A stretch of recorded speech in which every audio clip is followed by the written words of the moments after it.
If you're one of the millions of kids who likes to spend their time defending the world from aliens, driving fast cars, or just ruling the world, here's some good news.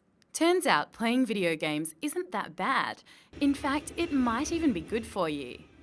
A new study by an Oxford University expert looked into how playing video games can affect young people.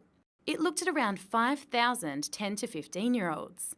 They were split into groups depending on how long they spent playing games, and then asked a bunch of questions like how happy they were, how well they could pay attention, how much they empathised with other people, and how they got along with other kids.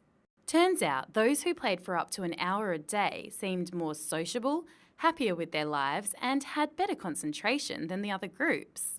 But even heavy gamers who spend more than 3 hours a day on the console weren't that badly off. Well, it might come as a bit of a surprise if you've spent your entire life being told to get off that console.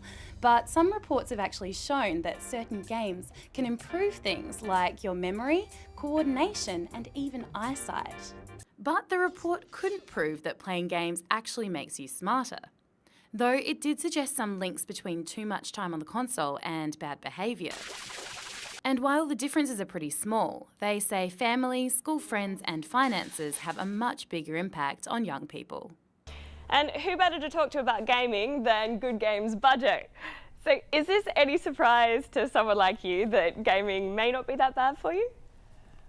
No, well, because I look back at my own life and gaming has been really fun for me and really good for me. I've had such great experiences with gaming and social kind of experiences where I was challenging my friends and they challenged me and we'd play games together and try and beat it. So, gaming's had such a positive life for me.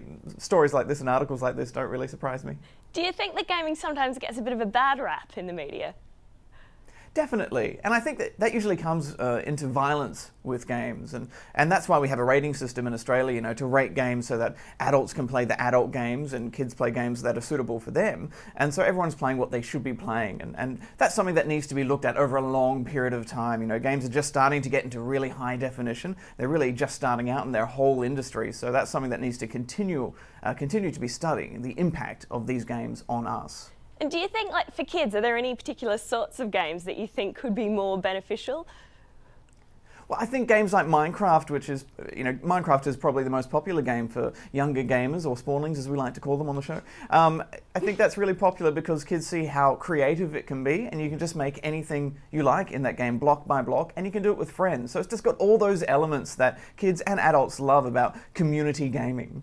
Oh, that's great. Thanks so much for being with us, Bajo. Anytime. Bye.